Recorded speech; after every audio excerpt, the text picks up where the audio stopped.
Welcome to the Manufacturing Come Up. This is a podcast designed to share people's stories, experiences, and knowledge, in hopes of helping someone else reach their goals. We will be interviewing various people, from different industries, in order to gain a variety of perspectives, to help people make informed decisions on the best way to pursue their career aspirations within manufacturing. Welcome to the Manufacturing Come Up. We have a very special guest today, somebody who's influencing the industry and influencing the youth in a way that we only wish that we could do. Andrew, the MFG. Let's go. Well, Mike said, yo, what's up, man? I am excited to be here on the Manufacturing Come Up finally. You know, we got the link up at IMCS and now we're here, man. Glad to be here. Yes. Glad to have you, man. First question I have for you. Where did the MFG come from? Great question. I have been working in the field for a long time, and, manufacturing isn't the most PC field at all. Yeah. And I worked my way up from, the saw to the machines to eventually running a second shift and, running separate departments and stuff. And my guys at one of the jobs that I was working with got me a big decal that said the MFG on it. We used to leave it open for what the MFG stood for. But at the time, it was the manufacturing gangster. You know what I'm saying? Yeah. We kind of run with it. And it's a really cool, alliteration, I guess you call it, so it can stand for manufacturing. The kids on my tour always pull me to the side after we speak, and they're like, I know what the MFG stands for. And I'm like, what? I don't want to say it. So, it's edgy, it's provocative, but they love it. Yeah, absolutely. I feel like we're somewhat close around the same age, and like people used to run around and go, what up, G? What up, G? All the time. Exactly. You dig. Yeah, that's what's up. So, let's kind of dive into this thing. And I know you have like a very deep story, very deep backstory. And so I'm super excited to capture your backstory and the fact that you're utilizing your backstory to make an impact to the younger generation. So let's thank you for sure.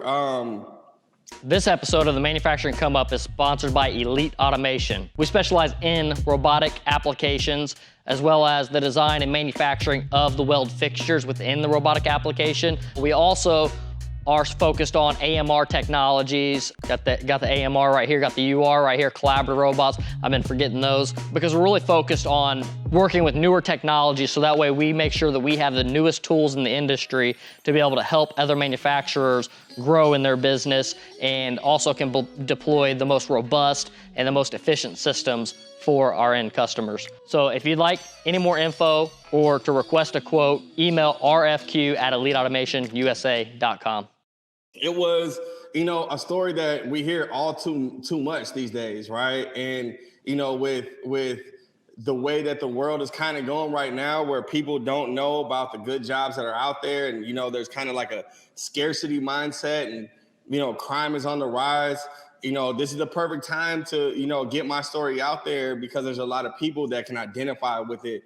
And if I could use my story as a way to maybe have someone, cut out the negative parts of my life and just go right to the positive, I think that would be dope. But I'm from St. Louis, Missouri.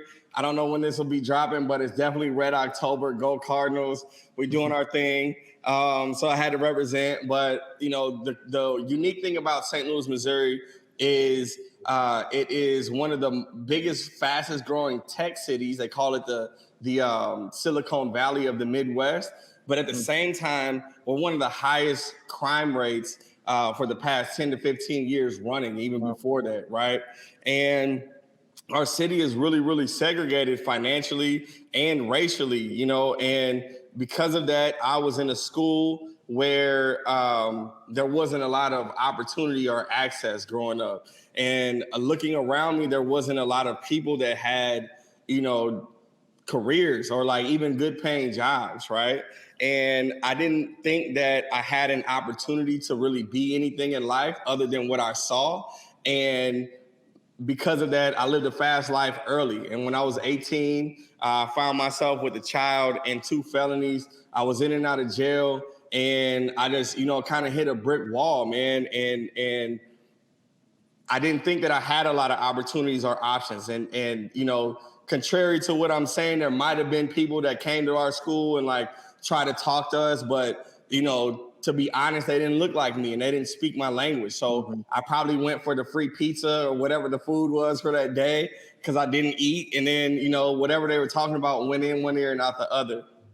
So I found myself in a position that I didn't have a lot of direction. I didn't have a lot of opportunity, but I wanted better for my life and I wanted better for my kids and my family, so I put the word out that, I don't want to continue the street life that I had been living. I want a job. And this was like right at the height of the recession. So jobs were super scarce and, nobody was hiring anybody. And I'm this, 18, 19-year-old kid with no skills and felonies. And, the job market's not looking good for me. And a person heard about it and they said, hey, I can get you into this manufacturing plant. And they were like, it might be beneath you or, whatever, but I think that you're a smart guy and this might be something that is good for you. So I go in and I take this test. There's a machinist test. There's an open job for a machinist and an open job on the saw. And the machinist paid like a couple dollars more. So I definitely was like, yeah, I want to be a machinist, not knowing what it was, not having any idea or anything. It's just the money, right? Yep. And the fact that there are no other jobs. So, I tell people all the time, like I would have cleaned the toilets in there for real. But I take this test and on the front side of this machinist test, there's like calipers and micrometers. And it's like, what's this reading? What's this tool called? What's this gauge? And I had no idea. So I got nothing right on the front side of the test, but on the back side of the test, there were fractions and there were decimals. And, not too proud to say this, but coming from the street life and selling drugs, I knew what a quarter was. I knew what an eighth was. I knew all of these different denominations and how to add them and do it quickly. So I did great on the backside of the test. And, Donnie Ogle, thank God, gave me a job. He took a chance on me and he hired me for the saw. He's like, you're definitely not a machinist right now, but we can throw you on the saw because you'll know how to cut and, do all of that stuff. So I come in third shift and I see CNC machines. I see Bridgeports. I see, I'm in there by myself. So it's like, like they just let me out into a playground and I never knew this existed. And for the first time, like my life felt like number one, it mattered. And number two, I felt like I was a part of America. Like, what I did meant something. So I wanted to engulf myself in it. Right. So I started, making sure my life changed. I would come to work early, and I'd walk with my head high because I knew that the metal that I was cutting was going into a piece that would, help fighter jets keep us safe and, all these different things. So for the first time, I felt like I wasn't just a felon. I wasn't just a kid from the hood. I wasn't like all these bad labels that people put on me, but I could actually help my country and be a part of this thing.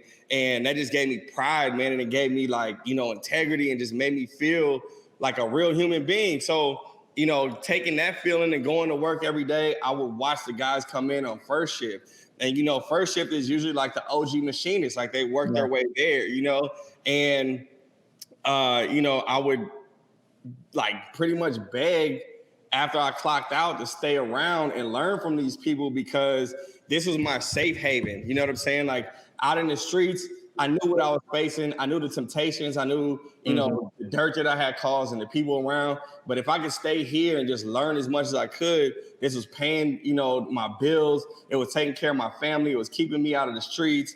And I had benefits for the first time. Like we're going, I got a mouthful of permanent goals because I wasn't going to the dentist like I should have been when I was a kid. You know what I'm saying? But now it's like, I got benefits. My kids can go to the dentist.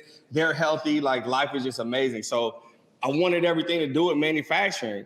And unfortunately, I couldn't find anybody that looked like me or spoke my language or was from where I was from.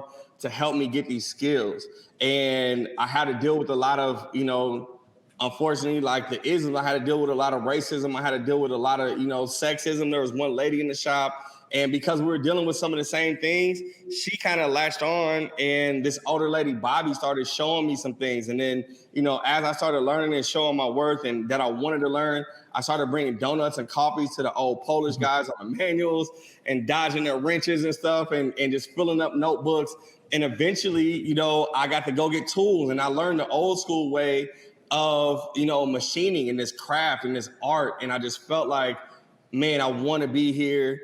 And not just I want to be here, but I want to, stand on the top of the mountains and tell everybody about this, right? It changed my life, So I worked my way up, from saw guy to manual machinist to CNC machinist. And then I sat at the CNC machine and taught myself G code. There wasn't like a lot of YouTube or anything like that. I just had an old machinist handbook, like 4 editions behind, and the machine, So the more I taught myself, the more people started investing in me and seeing that, this kid wants to be here. We see what he goes through, and he's still like just trying to learn more and just always be around.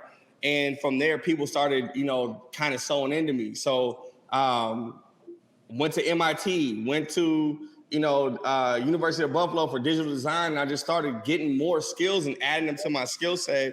And at the same time, I'm of the mindset that, communities who have a solid foundation have a better opportunity in life, right? And for a long time in America, we just all been pointing the finger at each other, And if we look inside and just look at ourselves and say, hey, we can internally start fixing some things, and then, other people will start too, and like all these things will happen. I think that's the best way to go. So I started going back to my neighborhood. I started going back to the youth offender program. I started going to, the things that I knew, the battered women's shelter that my sister worked at and my mother went through, and started telling them about these careers and like, 18 to 24 months, you guys can learn this stuff. You can come in and internship programs. You can earn while you learn. They've got apprenticeships.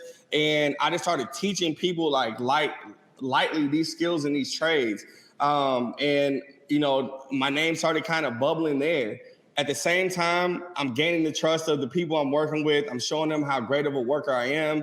My felony and all of those things don't really mean too much to them because my numbers and my work ethic means a lot more. Sure. Yeah. And, I got the opportunity to start hiring people for the second shift. And I started bringing people in from my community and bringing people in that didn't look like me, and bringing more women in, and intentionally start trying to bring people in from walks of life that haven't been in this field and help them. Bosnian community was really friendly as well. I brought them in, and I started seeing how we have groups of workers that had no idea, just like myself, but would flourish at these jobs and thrive, right? And not only was I just bringing people in to stand at the machine, but while we're there, I'm implementing things like hour of training, where if you get your production up, I'll sit with you for an hour and I'll teach you like, this is how you set this machine up. This is what this setup sheet looks like. This is what these tools do. This is what G code is. And then people started like really staying. They started retaining, more people, and their bottom line started getting higher. Production started, being higher on second shift. And then, manufacturing small. So, manager leaves there and then they go somewhere else, or, brass leaves there, go somewhere else. I'm bringing Drew with me because he's the second shift doctor. And I started, having that reputation as that second shift guy that'll get people to stay, bring people in from the community, and they want to upskill, and they're going to, up your production. So my name kind of started getting out, and I would just go and help companies reproduce what I did, and while doing it at my company. Were you doing that as like a service, or like what type of position were you doing that at? So, great question. So it started off, our industry's in a weird place where we've got all these jobs, we've got all of this work coming back, but the majority of the people in the hiring positions don't know how to get in front of the people and hire them, right? Yeah. So we had a lot of poaching going on at this time. So it would be, I'd build up one company and another company would hear about it, or they would poach someone from our company, and then they would bring me with them and they throw me a lot of money. And eventually it's like, I can't keep bouncing around like this. I don't want to do this. So I started doing it as a consulting thing. And, it started building up that side of, my speaking and all that stuff, and going one off for like a week and doing like a company audit, and then showing them areas where they can improve, and then giving them the skill set to be able to go connect with different groups in the community. So I kind of had like this two-headed monster going on, where I'm helping the industry, and then I'm also in front of the community at places like workforce development centers and like Boys and Girls Clubs and the Urban League, who have workforce training programs, but they just don't know that our field exists. So they're not putting a lot of people into this pipeline, right? So as I'm doing these things at the same time, I'm kind of collecting data. Well, what are you guys doing on the industry side that isn't working or hasn't been working? And then how are you guys being communicated with on the community side that you like? What are you looking for in a job? And then I kind of, go back to the other place and let them know, you know what I'm saying? So it's kind of like I'm a bridge builder and an infiltrator, where I can be here organically and here organically, and then come to the table and be like, all right, y'all, this is what we're going to do. You talk to these people like this, they want this, and it's all going to be a happy family. You know what I'm saying? Absolutely. Yeah. So as far as a couple different things, one, I'm curious on your transition on what made you decide to get up out the way and pursue a better life is one of the things. So, man, I think it was, just A, being tired, and then B, knowing that, like, just inside, like, I'm more than this. You know what I'm saying? Like, I'm not here to, like, just cause all this drama and, like, have a kid and, like, not be here for, like, that's not what I was on this planet to do. You know what I'm saying? And again, this is what I teach on the road a lot. You don't have to know what you want to do sometimes. Sometimes you just got to be open to doing anything and finding what it is that you're good at, right? And I just kind of shifted my mentality to taking that inner voice out that I had that told me I was not good at anything, and like, hearing the teachers back in the day telling me I won't be anything, and I'm trash at math, and I'm trash at, all these different things. And I just started saying, hey, yeah, I'll take that aptitude test. Like, I'm not scared of seeing where I am, or I'll take that job there, and I'm actually going to work it. I'm not going to be, disjointed. So I think it was a combination of the two things. But the truth is, I kind of went like this. So I'd be in manufacturing, and I tried to leave it a couple times, and it kind of tried to push me out because of some of the things that I dealt with in manufacturing that wasn't great, and no matter where I was in my life, there was always a job open for this skill set, whether I was in St. Louis or I was in Illinois or I lived in Tampa for a while. And that was something that was really, really important to me, and something that was really important to my family, because I was always able to find a position that was paying high enough to where they would be good, and I didn't have to really supplement it. And then at the same time, the entrepreneurial aspect of it, is definitely enticing, right? So I started seeing more about, like, the capabilities of manufacturing, and the more that I got my skill set honed in, now I can do CAD CAM stuff. Now I can do this. Now I can do that. And, the more I start telling people what I do, I'm seeing, requests for, hey, can you make me this part? Can you do this? Can you do that? And then I'm saying, okay, well, this could be really viable, right? And, the further we get into Industry 4.0, the further we get into, adapting technology and, automation and machine learning and all of these different things, it's becoming more affordable to get into manufacturing as an entrepreneur, right?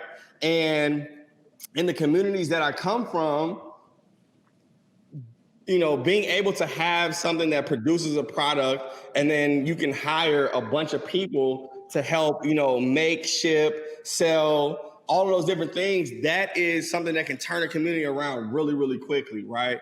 So that was another side of it that really kept me in it and drew me towards, wanting to learn more and wanting to learn all of the aspects of manufacturing so that I could either teach people how to, become that well for their community, or take these skills and become it myself, if that makes sense. Yeah, absolutely. Whenever you was kind of going in and out of manufacturing, was you going in and out just to try different things, or was this like still a period of time of your life where you was like kind of struggling with getting out of the way and living the straight life, or what was that transition? Great question. It was kind of a little bit of both, man. So early on, it was, me kind of still living both lives, right? Mm-hmm. So I knew that manufacturing was a gateway to, financial success, all these different things. And I started realizing that. But at the same time, I still had that reputation, right? So I'll be working in areas where people knew me from the streets. And if we're going to be honest, second shift, a lot of times is, kind of degenerates. You know what I'm saying? Yeah. So I was making my manufacturing money, but then I was also coming in second shift and giving everybody what they wanted. So I was making that money at the same time, and then eventually, things would happen where I would be like, oh, the street money's better. You know what I'm saying? And I would get back in tight, right? Yeah. And I'd always be able to come back to manufacturing, right? So that was one thing. Another thing was, just dealing with a lot. I hate to say it, but it's really racist. You know what I'm saying? Unfortunately, it's a lot of racism in manufacturing. And, I dealt with things like my toolbox getting broken into all the time, or like, my tools, I'll come back and, they're out of whack, they're out of tolerance and stuff like that. Or, I set up a machine and then, the machine is randomly crashed, or, I'd have, one time I came in and they took all the chicken ads out of all of the newspapers. They had to be collecting them for like a month and taped my box full of, fried chicken ads and watermelon ads. You know what I'm saying? Yeah. And so it's like, there would be situations like that where I just had enough. And unfortunately, HR doesn't look like me, or they're like the daughter of the owner of the company, and they're not really an HR person. They really just know about insurance. So that's what they're there for in the HR, so complaining wasn't going to do nothing but get a target on my back. So I would leave, and then unfortunately go back to what I knew and what I was most comfortable with, and that was the streets. Yep. But eventually I came to the understanding that change doesn't happen from the outside. Number one, it's got to come from within if it's going to be meaningful and impactful change. So I've got to stay here and I've got to deal with this, because all those people that I told come into this field are going to experience the same thing unless I do something about it. You know what I'm saying? And that's kind of how I felt, number one. Yeah. Number two, I felt like, the worst thing that happened to me in manufacturing is I was called a name, or I got to deal with, little petty stuff. But the worst thing that happened to me in the streets was I could die, or I was taken away from my family for a long time. So weighing those two things, it was easy to make the decision that, I'm just put my head down and I'm going to just, be the best person that I can be the best machinist that I could be, and bring the most value that I can to a company. And eventually all that other stuff will either drown out or die out, right? Because the numbers are going to talk, and, people are going to want to have my back because I'm bringing them so much good, right? Mm-hmm. Yeah, like one thing I think is super, super valuable. Gary Vaynerchuk said this, like he was hustling, he was doing all this, selling baseball cards and stuff like that when he was a kid. And this was like 5 years ago I heard this, and I'm like, man, like I wish I was hustling and selling baseball cards and stuff like that. And it wasn't like till 2 years later that it hit me. I was like, holy shit, I've always been hustling. Like when I was 7 years old, I was mowing grass, and then people would probably never expect this, but I kind of lived a somewhat similar life to your background. I had to completely reinvent myself. Congratulations. I know how hard it is. Thank you. Yeah. I mean, that transition can be a good few year transition to get up out the way. But I think something that's very, very important for people to know is if you're out there and you're doing that type of thing, that it's highly likely that you're an entrepreneur. You have that Yes. behind you. Yes. Yes. And I think that was also a part of the journey, like seeing, oh my God, all of those things that I thought were horrible things about myself, if I use them in this field, I'm benefiting everybody. You know what I'm saying? And like you said, 9 times out of 10, hustling and street CEOs are make the best businessmen. We just got to get in the right lane. You know what I'm Yeah, saying? And absolutely. and I 100% agree with that, which is another reason why I'm big on teaching companies how to go recruit and retain from second chance communities, right? Mhm. Because there's a lot of people like me or like yourself, that may have been unfortunate and made some unfortunate decisions. However, their skill set directly translates into things that we could use here if we give them the right opportunity and put them in the right positions, Yeah, and a lot of times we got more to lose. So we're gonna work even harder at yeah. keeping this job, because the circumstances are a lot different than Mhm. regular people, right? Yep. Yeah, like a lot of those people that are in that position, like especially like after you land some felonies and stuff like that, it's a lot of those people kind of feel hopeless, right? They kind of feel in a position of like, man, like I can never get a job now. Now, like the best job I can get is like down here, Yep. And in reality, that's not a truth. Like people definitely need to know that they have the capability of being up here. You might have to get a little bit creative and maybe find some position where they're not doing background checks or like, Yep. You might have to but work a little bit harder, but you can get yeah, there. Yeah, for sure. you can And get and there. again, like, it's not just that we tell ourselves that sometimes, society tells us that as well and kind of cements that. When you go fill out 4 applications and it's all good, or you like get to the third interview somewhere and they love your character, but then they're like, oh, we saw this on the background. And a Mhm. lot of times it's not even a violent crime. You know what I'm saying? And it's like people make mistakes and Yeah. people should be able to, if they want to, given the opportunity to show that that's not who they are. They're not their mistake, Yeah. and this is the best field to be able to do it. And right now, we've got the best means to be able to do it with, all the training programs and the upskilling that we have in the industry, the Mhm. opportunity to get in at the bottom floor Yeah. and, go as far as your work and your work ethic will take you. I think, our field is the best to help people, Mhm. change their lives. And the recidivism rate drops 87%. So I don't know if you're familiar, but the recidivism rate, meaning if a person gets out of jail or prison, they're 93% likely to recommit within the first 5 years and land themselves back in there. But with a high paying job like manufacturing, our entry level jobs pay more across the board than $15 an hour. And that's like the standard. So anything that pays more than $15 an hour is going to drop that recidivism rate 87%. So that Wow. means families getting back together. That means people staying out of, lockup. That means safer communities. That means more taxpayers in the communities that are able to, have more lights and, have better school districts and fund police departments, right? So I think that, this isn't just let's do good for certain people. Like this is for America altogether. Like, let's make our Yeah. cities safer. Let's, make people homeowners. Let's break generational curses. Let's empty Mhm. our prisons. You know what I'm saying? And make sure people stay out and they're supported. And we've got the tools to be able to do it. And that's why I'm on tour. That's why, I stand on my soapbox, because there are so many creative, innovative minds that have either been looked over or skipped over.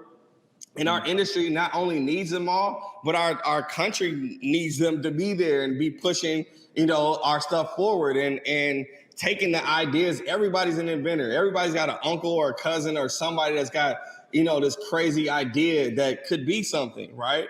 And if they know that there's a platform to take that from their mind and put it into the world, I think, we'd all be better for it. Yeah, absolutely. What are some of the next upcoming things you have going on? So glad you asked. I've got a documentary dropping for Manufacturing Month and through the month of November exclusively on edgefactor.com/the Drew Crew. If you log on and you sign up, it's going to give you early access to that documentary before it hits major networks and it starts streaming.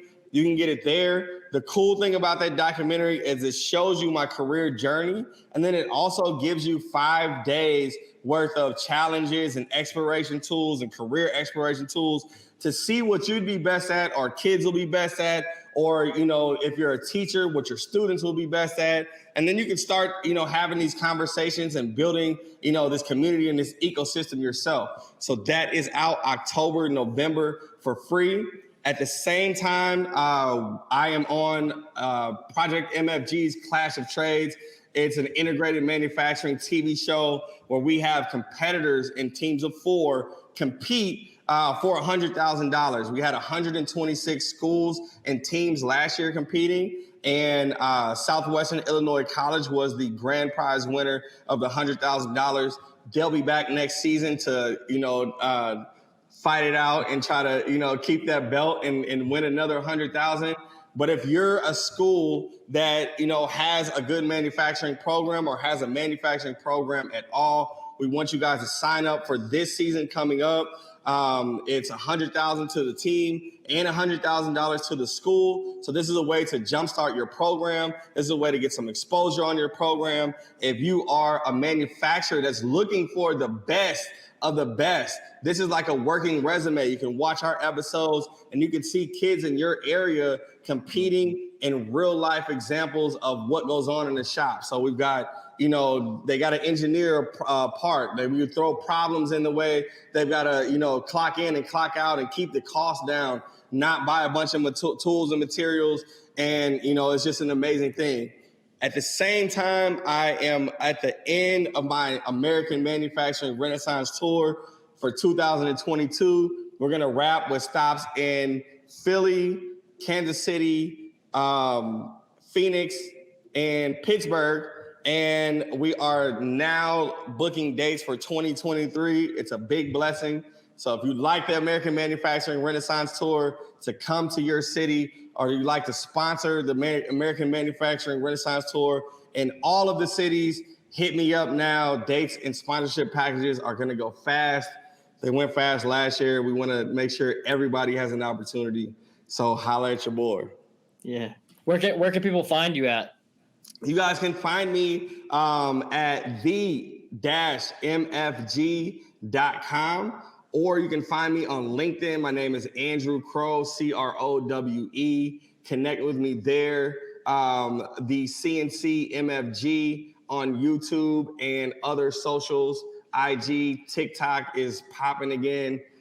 Somewhere back there. So holler at me, and then you can just reach out, Crowe, Crowe at the-mfg.com.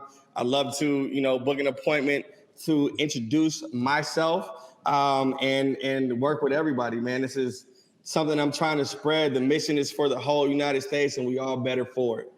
Yeah, absolutely. Now, are all the places like sign up and everything like that? Are they through your website, or so if you tour dates? What's that? Tour dates? Yeah, for like tour dates, but for people trying to sign up, like if you have a school or something that wants to sign up a student. 100%. Yep. So you can get all the information online, or you can hit me up on any one of those platforms, and I will send you over an information sheet and everything to get involved and get you guys going. Gotcha. And where is that show broadcasting at? So we are right now we're straight at YouTube, and we are streaming on, I don't remember exactly the network, but you can get us on Fire Stick. Next season, though, we have 3 major networks that are bidding for the next season. So I can't say, but you guys will see it on mainstream TV coming 2023 and beyond. So now is that your YouTube channel that it's going to stream across for this season? My YouTube channel and also Project MFG. Okay. Yep. All right. Good deal. Good deal. Do you have check out the show, sign up for the show, check out the documentary on Edge Factor, show it to your community, have me out. We'll come, you know, get everybody excited. We'll teach the manufacturers how to then go hire those kids and support the programs. Hopefully my man Malachi is going to come out to a couple of shows and rock it with me. You know what I'm saying? Yeah. And you guys will get a bunch of value. You guys will get a bunch of kids excited for STEM careers, especially in manufacturing. And then we'll ignite the workforce and we'll ignite the region. Let's go, man. I'm ready. Hey, yeah. So what are some last couple things that we can add? Let's bring some value to some people. I mean, we brought them a ton of value already, but what are some key things? So number one, it's going to take everybody. So if you're a manufacturer, get involved. If you are a manufacturing association, get involved. If you're a school that says, hey, we can't afford to have machines and all these different things in our school district that's not in the budget, we've got unique ways to make it happen for you. Hit us up and get involved. But it's going to take every person in this country, every person that is a stakeholder in manufacturing to get us back on track. And once we're back on track, we'll be number one. USA made will mean something again. And people will know that these careers are real and these careers are viable. And there's something to write home to mom about. And they're dignified. And you can become an entrepreneur. You can come up with manufacturing. I think it's really the number way to come up. So this is the tide that lifts all boats. You don't have to be as vocal as me, but be intentional and be vocal about it.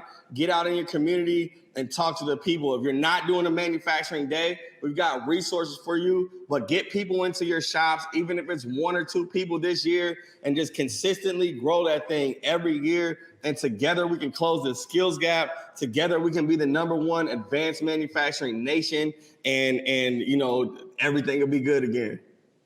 Let's go.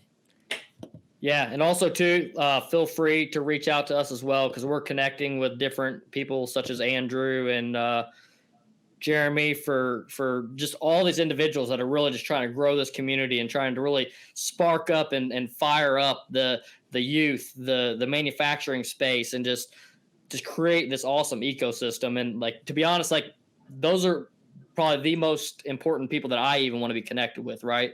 Because like, I'm going to say this. I'm going to give, hats off to you. I got my Coolio braids, RIP Coolio, man. He died the other day. But hats off to you, because without platforms like this, getting where the people are, these messages don't hit. You know what I'm saying? So we need more people like you. We need more people like Elite Automation that understand how important it is to sponsor shows like this and get them out of there, because this is where the next generation is going to find us. They're not coming into the plants without being invited. They're not, searching for us on Google. We're not an industry that people are really excited to get into unless they can see it. And the only way that they're seeing it is on YouTube. The only way they're hearing it is on Spotify. They want to see content like this. Yep. So thank you, Malachi, for number one, committing to making the content. Thank you to your team for making it look good. And thank you for having me and providing a platform for people like me, people like Jeremy Bout, people that are, trying to push the industry forward and get this mission out there,